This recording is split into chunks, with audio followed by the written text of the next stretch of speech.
믿음 생활을 하면서 감격과 그 기쁨이 우리한테 있죠.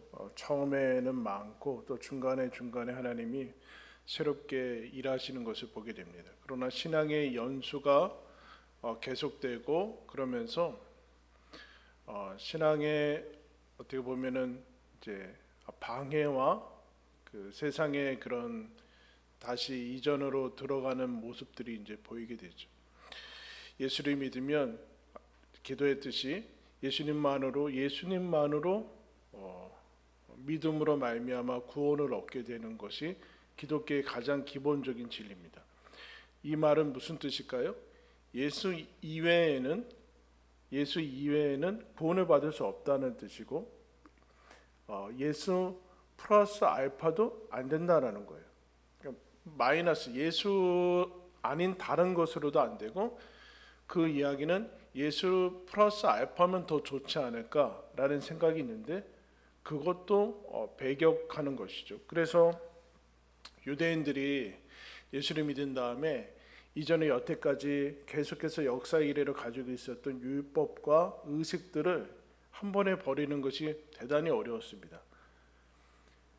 그래서 이제 쉬운 방법은 섞어버리는 거죠. 예수도 믿고 할례도 받고 율법도 지켜야 구원을 얻는다라고 하는 것이 제일 쉬운데 그러면 나중에 이것이 오류기 때문에 어떻게 되는가? 믿음을 붙들게 되지 않고 그동안 우리가 겪어왔던 행위의 법으로 가는 것이 훨씬 쉬워요. 왜냐하면은 믿음은 그 주도권이나 그 하나님께서 주시는 것이 그 출처가 하나님에게 있는데 율법을 지키고 이런 것은 나한테 있어서 훨씬 확인하기가 쉽고 더 좋고 하는 것이라고 우리가 늘 유혹이 있죠. 그래서 내가 하면은 되고 안 하면 안 되고 하는 것이 그 주도권이 나한테 있으면은 좋은 것 같은데 인간은 거기에서 대부분은 실패한다는 겁니다. 그러니까 성공하는 사람이 거의 없고 대부분은 실패를 하기 때문에 율법 아닌 율법 이외의 하나님의 의가 이제 믿음의 의라는 것이죠. 그것을 이제 붙들고 시작했는데 우리가 어려운 점은 인생을 살면은 다 믿음의 영역으로 들어오면 다 우리한테는 그런 본성이 있습니다. 기대가 있죠. 이제는 행복급 불행 시작이고 이제 하나님 안에서 그동안 알지 못했던 믿음을 얻었기 때문에 이제 이전에 겪었던 어려움은 하나도 겪지 않을 것이라는 그런 기대가 우리한테는 있어요.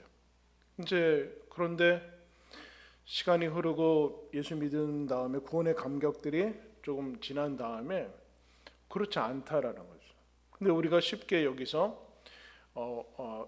이제 초대교회로 돌아가자 이런 구호들을 우리가 많이 보는데 그럼 초대교회는 그 얘기는 신앙의 순수성과 그런 것들을 예수 플러스 알파가 되어버리고 그런 것들을 다 걷어내자는 뜻이지 초대교회로 가면은 문제가 없다라는 뜻은 아니죠. 그러면 서신서 보면 다 교회마다 여러 가지 문제들이 있어서 서신을 들어서 그들의 삶을 다시금 조정하고 하는 것들을 보게 되죠. 문제가 없는 것은 없다라는 것. 근데 이제 문제가 생기면 문제는 무엇인가? 문제가 생겨서 이게 내가 잘못된 것은 아닌가라고 자꾸 오해를 하게 돼서 그냥 가도 되는데 문제가 있는 것이 당연하고 문제 있는 것들을 뚫고서 하나님이 여기 계시는 것이 당연한데 문제가 생기면 우리가 자꾸 바로바로 해결하려고 하는 그런 습성이 있어서 잘못된 것들을 이제 플러스 알파하거나 마이너스로 가는 그런 모습들을 이제 봅니다. 예수 믿어서 어려운 점들이 생겨서 이제 히브리서의 수신자들은 예전의 모습으로 율법과 유대교의 모습으로 다시 가고자 하는 그래서 예수가 무슨 의미가 있는가라는 것을 정립을 해야 되죠. 예수가 무슨 의미가 있는가. 이방인들은 오히려 그와 같은 배경들이 없어서 어쩌면 더 쉬웠을지는 모르지만 그러나 여러분 구약이 불필요해 하면은 하나님께서 구약을 우리한테 주시지 않았겠죠. 필요한 것인데 그 신앙의 과정들이 우리한테 유익이 되기 위해서는 잘 활용을 해야 되는 것인지 봅니다. 그래서 히브리서는 계속해서 얘기하죠. 처음부터 하나님께서 선지자를 통해서 얘기하시던 것을 이제는 아들 예수를 통해서 얘기하신다. 이것이 가장 최종적이고 가장 권위 있는 계시다라고 얘기를 하면서 천사보다 뛰어났고 모세나 유대인에게서 가장 중요한 여호수아나 여호와는 비교되지 않는 그런 분이 예수님이다. 예수를 붙들어라. 자꾸 이전에 가졌던 중간 단계에서 머무르려고 하지 말고 우리가 어떻게 감히 하나님께는 하나님을 감히 얘기할 수 있는가 그렇지 말고 예수 그리스도를 붙들고 그러면서 오늘부터 지난 시간부터 계속해서 좀 길게 예수 그리스도가 우리를 위해서 대제사장으로 계시다라는 것을 설명을 해나갑니다. 대제사장, 우리의 모든 이스라엘의 모든 죄를 짊어지고 1년에 한 번씩 지성소로 들어가서 이스라엘의 모든 죄를 다 속죄함을 받는 가장 하나님이 우리 인간과 그 연결을 계속 하기 위해서 주어진 그 존재. 얼마나 여러분 그 옷도 다르고 제사장들은 그 생활하는 것도 달랐고 왜냐하면 그거는 이제 이스라엘과 대제사장들을 위해서 그랬던 거. 생활하는 것도 달랐고 옷도 다르고 또 생활 법도도 다르고 많은 부분들이 좀 달랐죠. 그런데 예수님이 오셔서 우리들에게 대제사장이 너희들한테 있다. 때를 따라 돕는 은혜를 얻기 위해서 예수님께 나아가야 된다. 그래서 여러분 일주일 동안 지난주 설교 듣고서 일주일 동안 예수님 많이 불렀어요? 어때요? 때를 따라 돕는 은혜를 얻기 위해서 은혜의 보좌 앞에 나가라 그랬잖아요. 은혜의 보좌가 뭐예요? 예수의 이름 부르는 거예요. 예수님 이렇습니까? 일주일 동안이라도 좀 많이 불렀습니까? 부르시기를 바랍니다. 불러야지 효력을 발휘하지. 이게 무슨 의미가 있어? 무슨 효력이 있을까라고 하면은 믿는 거 안 믿는 거 무슨 차이가 있어요? 우리는 믿는 거 믿음이라는 것이 예수님이 내 옆에 계시고 내 안에 계셔서 예수님 이름 부르면 예수님이 나에게 말씀하시고 때로는 마음으로 아니면 감정으로 아니면 주변의 상황으로 아니면 주변 사람의 말로 이렇게 말씀하시고 도와주시고 내 마음이 바뀌고 하는 것들을 실제로 믿는 사람이 믿는 믿음의 사람이지 그렇지 않으면 여러분 믿음의 사람이라는 것이 무슨 의미가 있어요? 예수의 이름을 부르면 그게 무슨 의미가 있냐? 그냥 그건 지식에 머무는 것이죠. 믿음이 아니라 하나님과의 관계가 지금 현실에 실제하고 있다고 믿는 사람들이 믿음의 사람들이죠. 그런데 예수님이야말로 대제사장이다라는 것을 설명하기 위해서 이제 1절부터 3절까지 보면은 대제사장, 특별히 아론이죠. 대제사장을 하나님께서 천사로 시키지 않았다라는 것을 계속 얘기합니다. 천사로 시키지 않았고 사람 가운데서 뽑았다. 그러면 여러분 사람 가운데서 대제사장을 뽑고 제사장을 뽑았으니까 이 사람들은 뽑히는 즉시 어떻게 될 것 같아요? 초인이 될 것 같잖아요. 우리들한테는 생각할 때는 이 사람은 대제사장이니까 이제 어떤 초능력이 주어지고 일반인 우리하고는 다른 어떤 비범한 능력들이 주어질 거라고 생각을 하는 게 일반적인 그런 종교적인 본성인데 뭐라고 하는가? 거기 보면 1절에 사람 가운데서 택한 자이므로 하나님께서 속한 이를 사람을 위하여 예물과 속죄하는 제사를 드리게 했다. 사람을 위해서 이스라엘의 백성을 위해서 사람을 위해서 하나님께 드리는 제사와 예물을 드리는 하나님의 일을 하는 사람으로 하나님이 뽑았다라는. 근데 여러분 무슨 능력을 주세요? 구약 성경을 봤지만 대제사장이나 제사장들의 무슨 능력을 주세요? 아무런 능력도 안 줘요. 구별되는 능력이 없어요. 의무들은 많이 주어지죠. 부정한 것들을 만지면 안 되고 옷을 제대로 입어야 되고 옷을 갖춰 입어야 되고 또 잘 씻어야 되고 뭐 그런 여러 가지 법규들이나 규정들, 의무들은 주어지는데 큰 능력들은 주어지지 않고 있어요. 그러면서 뭐라고 그러는가? 2절에 그가 무식하고 미혹된 자를 능히 용납할 수 있는 것은 자기도 연약에 휩싸여 있습니다. 그럼 제사 드리러 오는 사람들, 이스라엘을 만난 사람들이 대부분 죄를 저지르고 오게 되죠. 죄를 저지르고 속죄제를 하고 하는 그런 모습들을 보면서 이스라엘의 연약함을, 그래서 제사라는 것은 우리가 자꾸 이제 오해하는데 하나님께 번듯하게 마치 뭔가를 잘해가지고 폼 잡는 게 기본이 아니라는 거예요. 그 신앙인이라는 것은, 그러니까 예수를 믿는다는 것이 뭡니까? 세례가 뭐예요? 내가 내 죄 때문에 하나님의 아들 예수가 죽었습니다. 나는 최고의 죄인입니다라는 것을 공개 고백하는 사람들이 그리스도인이거든요. 그럼 거기에는 사실은 교만함이나 이런 게 끼어들 틈이 없어요. 그죠? 우리는 다 같이 아는 사람 아니야. 우리는 죄인인 것을 아는 사람들. 불신자들은 인정 안 하는 사람들. 예? 우리는 인정해서 그럼 우리 다 죄인이니까 너나 나나 똑같은 죄인인데 용서와 은혜를 받은 죄인인 거예요. 거기에는 여러분 우열을 다툴 만한 것도 없고 잘난 체 할 수 있는 것도 없는데, 이게 오해가 되니까 종교로 변해서 공로와 뭔가를 하는 인간의 행위의 성취와 이런 것들이 되니까 거기에 경쟁이 있고 겸손이 사라지고 하는 것들이죠. 오해되는 건데, 근데 뭐라고 하는가? 인간 중에서 뽑았는데, 인간 중에서 뽑아서 이를 초인으로 만들던가 반신반인으로 만들던가 천사 같은 사람으로 만들지 않고 뭐라고 그래요?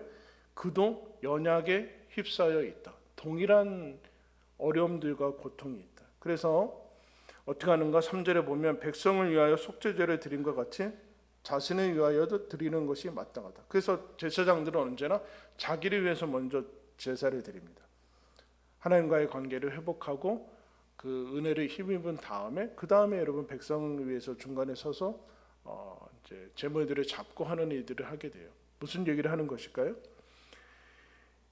대제사장이나 제사장들이 연약함이 있고 자기의 연약함을 넘어서서 죄가 있다는 것은 뭘까요? 그래서 여러분 제사 드리는 것은 언제나 피가 있는데, 피는 뭐예요? 죽음이죠. 그러니까 피 비린내가 나는 그 현장이 제사의 현장이에요. 그러니까 우리는 예배는 제사는 아닌데, 제사의 성격이 있지만 예배는 제사가 아니죠. 거기에는 이제 생명이 죽어 나가는 그런 현장이기 때문에 무슨 뜻일까요? 그 죽음이 있다는 거예요. 죽음. 인간의 모든 고통에 어떻게 보면은 이제 제일 큰 권세 있는 힘이 죽음이. 나머지는 다 사실은 파생적인 거예요. 파생적인 거. 그러니까 인간으로 태어났다는 것은 죽음을 향해서 가는 것이죠. 여기 예외는 없어요. 그러니까 여기가 이게 고통인 거예요. 우리가 죽음이라는 것을 향해서 가지 않는다면은 고통이 있을 수 없죠. 고통이 없는데 죽음이 향해서 가는 것이 필연적인 것이. 그래서 한번 죽는 것은 사람에게 정하신 것이에요. 여기 히브리서에서 나오는데, 그렇기 때문에 모든 고통이 나오는데, 그래서 여러분 인간은 잘잘못을 떠나서 고통이 있습니다. 내가 뭘 특별히 잘 못해서 고통이 갑자기 오거나 그러는 것이 아니라 죽음이라는 이 필연적인 것으로 가고 있기 때문에 고통이 오는데, 그거를 가장 적나라하게 알게 되는 것이 제사의 현장이고, 그런데 그것에서 거기에서 모든 것이 포기되어지고 모든 것이 절망해야 되지만, 근데 거기서 하나님이 은혜를 주시고 재물이 주고 나가고 하면서 새로운 소망을 발견하게 되는 거죠. 근데 무슨 얘기인가? 대제사장과 제사장들이 봐라, 너희들과 똑같은 사람 아니냐. 제사장도 죽으면 다른 사람 세우고 이렇게 되는 것 아니냐. 그거 봐라. 제사장들이 자기가 연약하고 자기를 위해서도 속죄 드리면서 얼마나 무슨 생각을 했겠느냐. 하나님이 나를 세우신 것이 맞냐? 그런 생각을 했겠느냐. 하나님이 나를 세웠다면은 나는 죄도 안 지어서 속죄제도 더 이상 드리지 않고, 나도 연약하지도 않고 먹지 않아도 되고 잠도 안 자도 되고 하는 사람이 되어서 거기에 대해서 맨날 아파했겠느냐? 그렇지 않지 않느냐. 그런데 너희들은 그 모습을 보면서, 대제사장의 그 모습이 아니라 제사 드리는 모습을 보면서 여기에 대해서 충돌을 느끼지 않지 않느냐. 저들이 연약하다고 해서, 저들이 못났다고 해서 제사장의 자격이 없다는, 그렇게 아주 제사가 효력이 없다라고 생각하지 않지 않느냐. 그런 얘기를 하는 거예요. 즉 존귀한 제사장이 되는 거예요. 연약함과 죄를 지어서 속죄제를 드리는 이 죽을 수밖에 없는 그 실존을 가지고 나는, 저 사람들은 존귀한 제사장이라고 하는 것과 이게 충돌을 안 시키고 너희들 받아들이지 않냐. 그러면서 여러분 4절에 이렇게 얘기하죠. 이 존귀는 하나님과 사람 사이에서 사람을 위해서 하나님께 제물과 예물을 드리는 이 존귀는 아무도 스스로 취하지 않고 오직 아론과 같이 하나님의 부르심을 받은 자라야 할 것이냐. 하나님이 부르셨대요. 하나님이 부르셔서 하나님의 일을 맡기셨는데 그 연약함은 없어지지 않는데요. 그런데 그 사람이 그 역할이 그 모습이 존귀하다라고 얘기하고 있어요. 하나님이 그 모습으로 부르셨다는 거죠. 즉 부르심을 받았을 때 변화가 일어나지 않는다는 거예요. 외적으로 이게. 근데 이 사람은 존귀한 제사장이라는 거예요. 존귀한 제사장이다.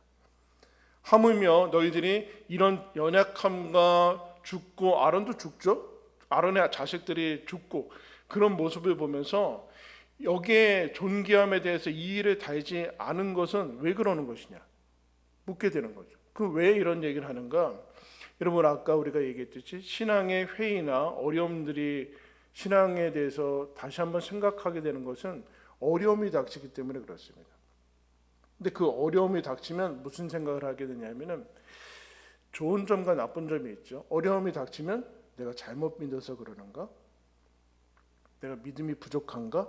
이렇게 가면서 자신의 삶을 점검해서 도약하거나 교정하거나 회개하면 좋죠. 그런데 그렇지 않고 근거 없이 내가 잘못 믿어서 그러는가? 더 나아가서 예수가 진짜가 아닌가? 기독교가 진짜가 아닌가? 뭔가를 찾아야 되죠. 이유를. 어려움이 닥치는 것에 대해서. 근데 아까 뭐라 그랬어요, 여러분? 사람으로 태어난 이상 어려움이 없는 것은 없어요. 어려움이 없는 인생이 있냐? 더 나아가서 예수를 믿어서 더 어렵죠. 우리는 죄를 거부해야 되고 세상과 다른 길로 가야 되니까. 근데 세상이 그거를 가만 놔두지 않아요.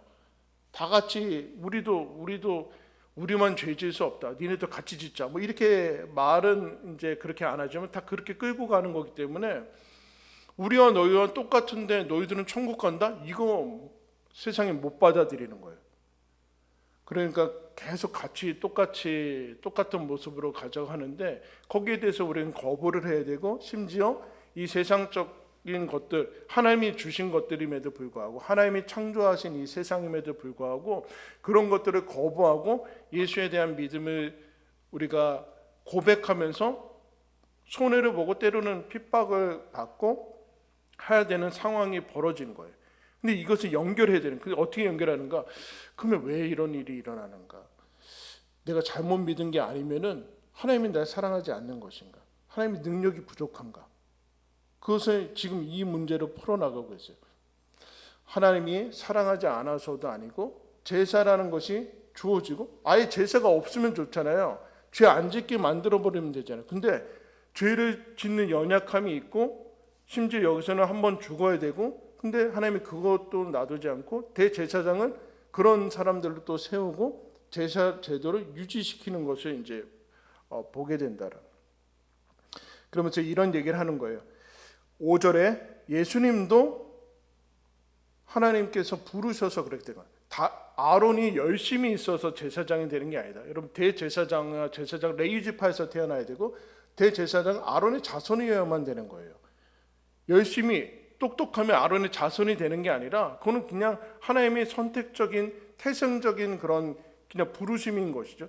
그것처럼 마찬가지로 그 대제사장이 열심히 있어서 스스로 노력하면 얻어지는 것이 아니라 그건 하나님이 부르셔서 그런 거죠. 즉 기원이 신적이 하나님에게 있다. 예수님이 대제사장이 된다라는 것은 그럼 여러분 예수님이 그 인간적으로는 무슨 지파에서 태어나? 이게 6장 7장에 대해서 계속해서 이제 멜기세덱에 대해서 나오는데 멜기세덱이 뭐예요, 여러분? 창세기에 나오는 아브라함과 만나는 이제 제사장인데 이 사람은 출처도 없고 어디서 나왔다는 그 태생도 없고 그 다음에 종족도 감추거든요.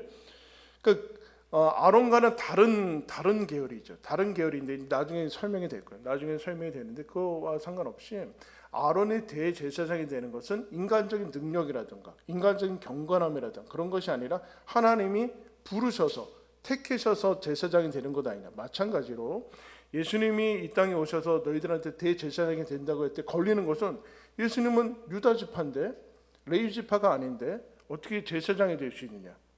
나는 거기에서 걸리지 말고 아론의 제사장이 됐다라는 가장 중요한 것은 하나님이 우리를 위해서 은혜를 베풀기 위해서 아론을 택했다라는 뜻이다. 마찬가지로 예수님이 이 땅에 오셔서 구원자가 되시는 것은 하나님이 그를 보내셨고 우리를 위해서 택함 받았다라는 것이 핵심이다. 그래서 시편 2편의 말씀을 인용하죠. 너는 내 아들이니 내가 오늘 너를 낳았다. 여러분, 자녀들이 우리 자녀인 이유가 있습니까? 한 가지 이유가 있죠. 낳았으니까. 다른 이유는 없어요, 여러분. 닮았건 안 닮았건 공부를 잘하건 아니건 아무것도 영향을 미치지 않아요. 그죠? 아무것도 영향을 미치지 않아요. 어떻게 낳았어요? 낳았죠. 뭘 어떻게 낳아요? 골라서 낳았어요? 그런 거 아니잖아요.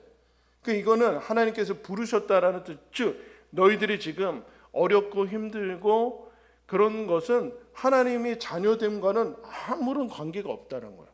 근데 우리는 어렵고 힘들고 고난이 닥치면 무슨 생각부터 하는가? 하나님이 나를 사랑하는가? 내가 하나님의 자녀인가? 크리스찬인가? 그리스도인인가?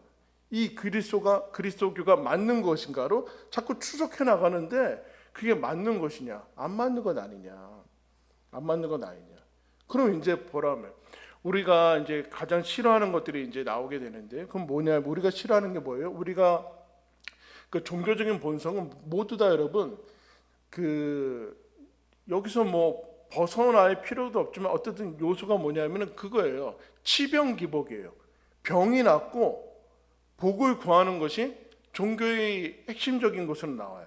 뭐 고등종교라는 것, 사모니즘은 그렇고 고등종교라고 얘기하는 것은 사실은 고등종교와 이제 뭐 샤머니즘의 차이는 이런 거예요. 경전이 있느냐, 아니면 이제 경전과 함께 어떤 그 건물과 조직들이 있느냐, 그리고 뭐 이제 거기에 무슨 어떤 이제 교리 같은 것이 있느냐의 차이인데, 근데 이것이 똑같이 가면은 치병기복으로 갈 수 있어요.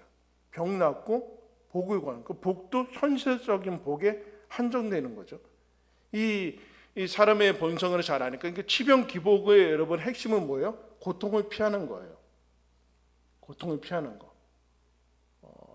그러니까 불편함을 제거해 주는 거. 그죠? 사실은 불편함을 제거해 주는. 그러니까 인간의 문명은 불편함이 제거되는 쪽으로 여러분 가는 거거든요.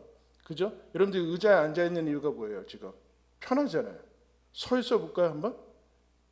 제가 한번 얘기했죠. 예전에 제가 청년 때 집회 갔는데 성경 봉독하고 앉으라고 하진 않더라고요. 2시간을 설교하는데 허리 부러진 줄 알았지.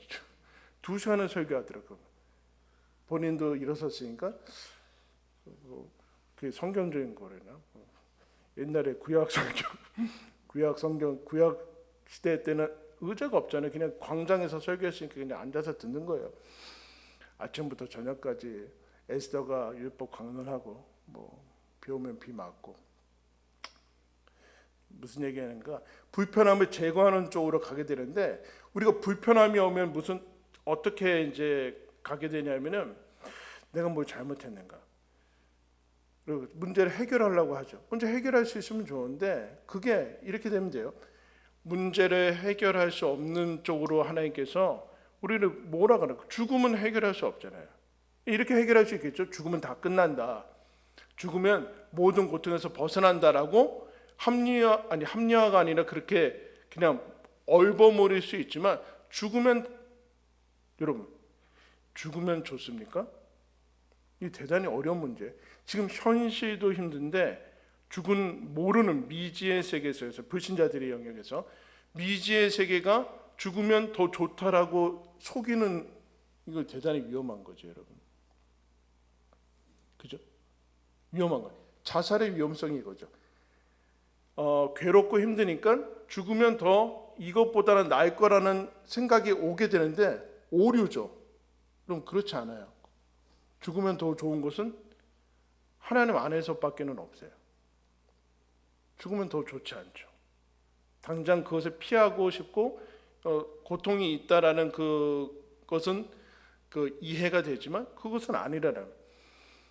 그래서 예수님이야말로 하나님께서 보내신 메시아고 구원자요, 우리가 알고 있듯이 죄도 없고, 앞에서 얘기했죠. 시험과 우리의 모든 것을 동일하게 연약함을 다 겪었지만 죄도 없고 흠도 없고 우리의 구원자가 되기에 성결함으로 흠이 없는 분인데, 여러분 그러면 어떻게 살았어야 돼요?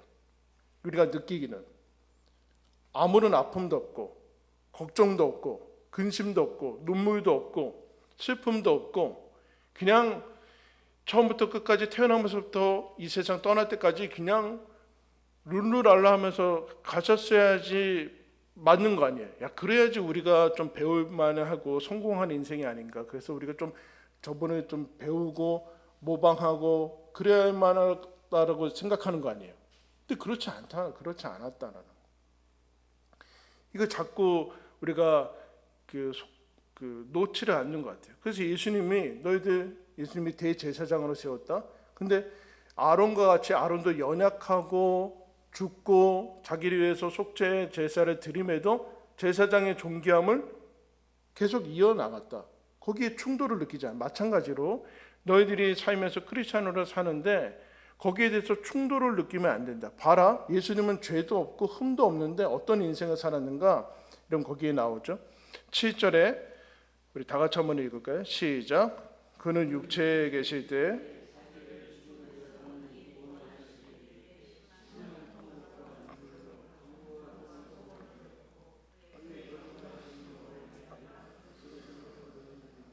거기 보세요. 우리가 싫어하는 게 다 나와요. 죽음, 그리고 심한 통고, 눈물, 간구, 소원, 이렇게 싫어하는 것들이 나오죠. 죽음을 좋아하는 사람이 어딨어요? 크리스찬은 이제 죽음에 대한 문제를 해결했음에도 불구하고, 그렇다고 뭐 여러분 해결했다는 뜻이 장례식에서 막 찬송가 부르고 춤추라는 얘기는 아니잖아요. 그죠? 천국 환성식, 뭐 파송 이럴 필요는 없죠. 그죠? 그럴 필요는 없어요. 근데 어쨌든 죽음을 해결하는 거니까 죽음이 나오고 심한 통곡이 나오고 있어요. 그냥 눈물이 아니라 심한 통곡. 여러분 이런 거 있으면 불행한 거잖아요. 심한 통곡, 죽음, 심한 통곡, 눈물, 간구와 소원을 올렸대요. 여러분 우리가 간구와 소원을 올렸다는 것은 뭐예요? 문제가 많다는 뜻 아니에요. 기도 제목이 많다는 뜻은 하나님 나에게 복 준 것이 없어가지고 하도 해결한 것이 없어서 나는 둘러봐도 해결된 것도 없고 나는 항상 감사 제목만 넘쳐야 되는데 기도 제목이 넘쳐요. 하나님이 복 준 인생이 아니라고 우리가 생각하는 거 아니에요. 복 준 인생은 하나님께 기도할 것도 없고 감사 인생 좀 감사할 것만 있고 주변에서 기도하면 열심히 믿어 뭐 이렇게 해야 되는데 그런 것이 아니라는 거예요. 예수님이 그런 죄도 없고 흠도 없는 그 메시아가 심한 통곡과 눈물과 간구할 것들이 너무 많고 소원을 들었고 하나님께 기도 응답을 받지 못한 것들이 있고 죽음의 문제에서 벗어나지 않았고 라고 얘기를 하고 있어요. 그럼 뭐예요? 이런 것들이 닥칠 때 너희들 기억해야 된다. 너희들이 잘못 믿어서도 아니고 하나님이 사랑하지 않아서도 아니다. 자연스러운 과정이다.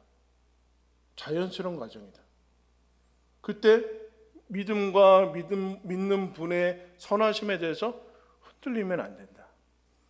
비교하면서 삐죽거릴 필요도 없다. 하나님이 주신 길이다 라고 얘기를 하고 있어요. 근데 예수님이 어떻게 했는가? 통곡과 눈물이 있을 때 자신의 죄 때문이 아니라고 얘기를 하고 있어요. 물론 여러분 우리는 꼭 그렇지 않아요. 우리 죄 때문에 그런 연약함들이 오고 그런 실패를 맛볼 때가 있죠. 그러나 그런 경우라고 할지라도 내 죄 때문에 내가 이런 통곡과 눈물의 자리로 갈지라도 거기서 여러분 자책하는 것은 아무런 문제가 해결책이 안 돼요. 예수님이 통곡과 눈물을 흘릴 때 내 죄 때문이다라고 죄로 간 것도 아니고 그 원인을 분석하지도 않았고 어떤 인생을 샀는가 이런 얘기를 하는 거예요. 눈물이 있고 슬픔이 있는 것이 인생이다. 그런데 그게 꼭 잘못된 것은 아니다. 이것이 없는 인생을 우리가 꿈꾸지만 그렇게 사는 것이 꼭 좋은 것은 아니다. 눈물이 없고 슬픔이 없고 기도할 것도 없고 소원도 없는 인생이 어떤 인생이에요? 정상적인 인생이 아니죠, 여러분.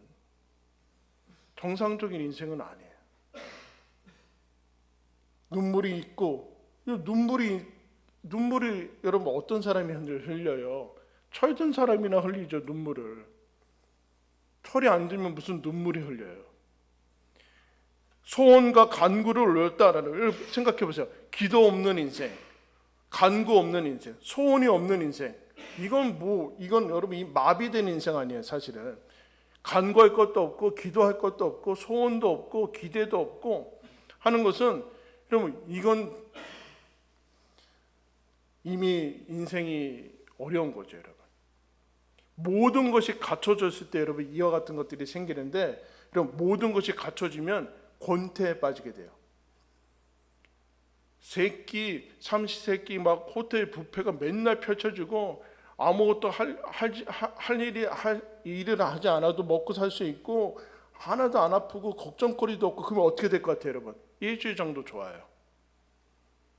호텔 뷔페 안 먹고 라면 끓여 먹는다니까요. 안 해봐서 모르나?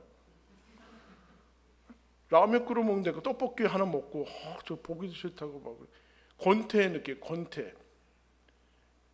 근데 우리는 자꾸 그런 인생을 바라고 이게 내가 잘못됐기 때문에 그렇다라고 생각을 하는데 그렇지 않다.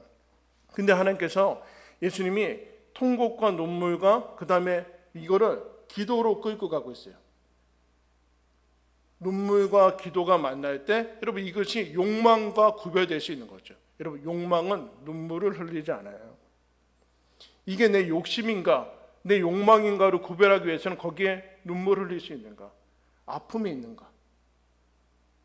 내 죄로 인한 아픔뿐만은 넘어서서 예수님처럼 자기 죄 때문이 아닌 누군가를 끌어안고서 흘리는 통곡의 눈물이 있는가. 거기가 이제 갈라지는 지점이죠.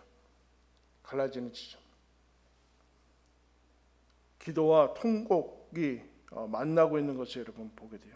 그러면서 하나님께서 지금 통곡과 눈물을 흘리고 기도할 수밖에 없고, 기도의 자리를 하나님께서 이끄시는데, 하나님께서 예수님이 기도하죠. 뭐라고 기도하는가? 하나님, 이 잔을 옮겨주십시오. 그러나 내 뜻대로 마시고 하나님 뜻대로 해주십시오. 하나님의 뜻이, 예수님의 뜻이 없었던 건 아니에요. 예수님이 내 뜻은 없애주시고 하나님 뜻만 있게 해주십시오라고 하지 않았어요. 이 잔을 옮겨주십시오라고 분명히 얘기하지만, 하나님 어느 것이 더 좋은지 모릅니다. 그러나 하나님의 뜻이 더 선하신 것을 제가 믿습니다. 그렇게 믿어지지 않아도, 내가 피하고 싶어도 그렇게 믿고 하나님의 선하심을 인정합니다 라는 게 여러분 경건하심으로 말미암아 들으심을 얻었다라는 뜻이죠. 하나님을 인정했다는 것, 하나님을 경외했다는 것은 무엇인가? 하나님, 이 고난이 하나님 없이 온 것이 아닌 것을 믿습니다. 혹 제가 잘못해서, 우리와 같은 사람들은 제가 잘못해서 그런 고난이 왔을지라도, 그러나 하나님의 허락 없이는 오지 않았을 거라 믿습니다. 이렇게 온 것이 저를 위한 것임을 믿습니다. 그러면서 하나님 앞에 기도하면서 눈물 흘리면서, 눈물 없이 기도 없이 그냥 가는 게 아니라 그거를 끌어안고서 하나님 앞에 나아가는 것을 하나님이 그걸 받으셨다고 얘기를 하고 있어요. 그래서 뭐가 나오는가? 8절에 그가 아들이면서도 받으신 고난으로 순종함을 배워서 온전하게 되셨은즉. 이 얘기는 예수님이 뭔가 부족한 게 있어가지고 고난을 통해서 완성시켰다라는 얘기가 아니라, 예수님이 아무런 부족함이 없는 분임에도 불구하고 고난을 겪으셨고 그 고난을 감수하셨다라고 얘기해요. 감수하셨다. 십자가를 지셨다. 그리고 그로 말미암아 구원을 이루셨는데 구원을 온전함이라고 얘기하고 있어요. 여러분 우리는 이렇게 생각하고 있어요. 고난이 없을 때, 고난이 없어야지 순종할 수 있다. 그죠? 내 삶에 어려움이 없어야지 하나님의 말씀 들을 수 있지. 무슨 이렇게 내 코가 석잔데 무슨 하나님의 말씀을 들어요. 그게 이스라엘의 역사예요. 하나님 먹을 것도 없고 목도 마르는데 무슨 하나님의 말씀을 지킬 수 있습니까? 하나님 삼시세끼 벌어먹는 것도 힘든데 어떻게 하나님의 말씀을 지킬 수 있습니까? 그건 여유 있는 사람들이나 하는 거죠. 그때 그래서 하나님께서 어떻게 하세요? 40년간 만나를 주세요. 40년 동안은 먹고 살 걱정이 없었다니까요. 매일 그냥 나가서 먹으면 돼요. 가지고 오고, 더더욱 주일 안식일에는 전날 이틀치가 나왔어요. 쉬라고. 근데 여러분 뭐예요? 그게 광야인데 무슨 뜻입니까? 기적으로 살았고 모든 것 필요가 채워진 거기에서 이스라엘은 순종하지 않아요. 왜 그럴까요? 그 전에 왜 하나님께서 그러셨는가? 하나님, 먹고 살 수 있어야지 하나님 말씀 들을 수 있죠. 그건 신앙은 그 다음의 영역 아닙니까? 라고 할 때 하나님이 그걸 채워주는데, 그러면 이제 너희들 말씀 들어야 되는 거 아니에요? 말씀대로 해야 되는 거 아니냐? 너희들의 그 핑계가 거짓 아니냐? 알아차려라. 고난이 있어서 말씀 불순종하는 거 아니다라는. 고난이 있어, 어려움이 있어서 불순종하는 게 아니라니까요, 여러분. 더 반대로 어려움이 없어서 불순종하는 거예요. 그러니까 삶에 아직 감당할 수 있을, 그러니까 아직 버틸 수 있을 만큼의 고난이 오니까 하나님께 안 나오는 거예요. 그걸 차마 그렇게 기도할 수는 없죠. 제가 신방 가서 하나님, 아직 정신 못 차리고 있으니까 자녀를 위해서 기도해달라는데, 하나님, 어떻게 기도할까요?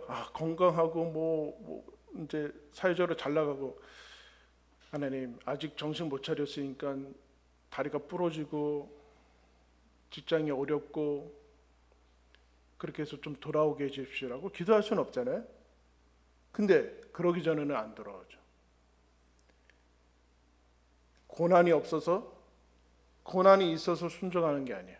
더 복이 주어지지 않아서 순종하는 게 아니라 고난이 없어서 눈물과 통곡과 눈물이 있고, 그래야 기도가 있고, 그 순종을 받아들이고 고난 속에서 이게 온전함으로 가야 되는데 자꾸 핑계를 대요. 하나님 이렇게 해주시면 제가 순종하겠습니다라는 건 다 사실은 거짓말이에요. 우리들의 삶 속에서 하나님 이런 여건이 되면 제가 좀 더 열심히 헌신하겠습니다. 거짓말이에요. 자기도 알잖아요. 이거 해결해 주면 뭘 헌금을 하고 무슨 내가 뭐 이제부터 뭐 예배를 가고, 거짓말이에요. 돼도 안 돼요. 왜요? 그거에 온 것 자체가 그 끌어안고 가야 된다는, 그걸 끌어안고, 그 얘기는 무슨 얘기인가? 이런 거예요. 고난 속에서 순종함을 배운다라는 얘기는 고난이야말로 너희 군더더기를 벗겨줄 것이다, 제거해 줄 것이다. 예수님이 십자가 앞에서 하나님께 무릎 꿇고 기도하면서 그 십자가를 품고 감수하고 가면서 구원의 길이 열리듯이 너희들도 순종함을 배우게 된다. 지금 고난 닥칠 때 무엇이 중요한지 봐라. 너희들은 지금 예수님 믿는 것 때문에 고난 받고 그런데 봐라. 예수 없는 사람들이 지금은 부러워 보이지만 봐라. 부러운 거 맞냐? 저렇게 사는 게 부러운 거 맞냐? 좋은 건지도 나쁜 건지도 모르고, 뭐가 좋은 건지 가치가 있는 건지, 다가오고 있는 죽음에 아무런 대비도 없고 인생의 가치도 모르고 소중한 것이 뭔지 모르고 막 사는 게 좋아 보이는 거 맞냐? 이제 아닌 것을 아는 것이죠. 그러면서 하나님, 이 상태가, 고난이, 우리가 고난 자체를 즐기는 것은 아니지만 그러나 이 고난을 통해서 하나님이 우리를 온전하게 빚으시는 것을 믿겠습니다.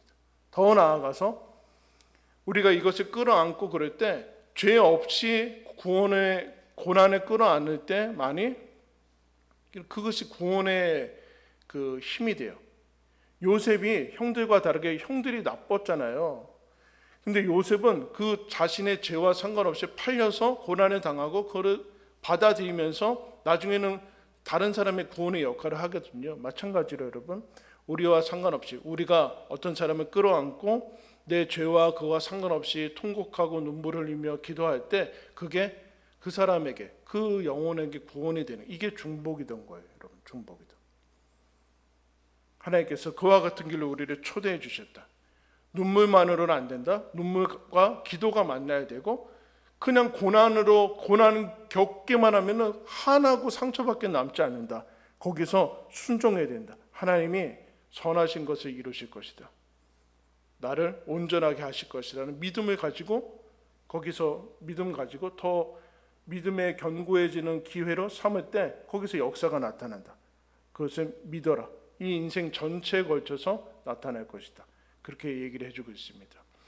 여러분 살면서 계속해서 어려움이 닥칠 때 기도하라는 표시입니다. 연약함과 우리의 모습은 연약한 모습은 하나님으로 나오라는 초대지 하나님이 우리를 사랑하지 않고 돌보지 않는다라는 증거도 아닙니다. 기도한다라는 것은 소원이 많다라는 것은 기도 제목이 많다라는 것은 하나님이 주신 복이 없다는 것이 아니라 하나님께서 우리를 통해서 일하시고 계시다, 일하고 싶다라는 뜻입니다. 고난이 우리에게 주어진다라는 얘기는 그 고난을 통해서 누군가 내가 그 고난을 끌어안을 때 누군가 그 고난을 끌어안는 것을 통해서 구원하는 자가 변화되는 자가 있을 것이다. 은혜를 맛보는 자가 있을 것이다 라는 신호다. 그것을 알아차리고 나와 함께 이 존귀함의 길로 걸어가자라는 것이 여러분 신앙입니다. 이것들을 알고 여러분 받아들이고 또 누리시는 저와 여러분들 되기를 예수님의 이름으로 축원합니다. 기도하겠습니다.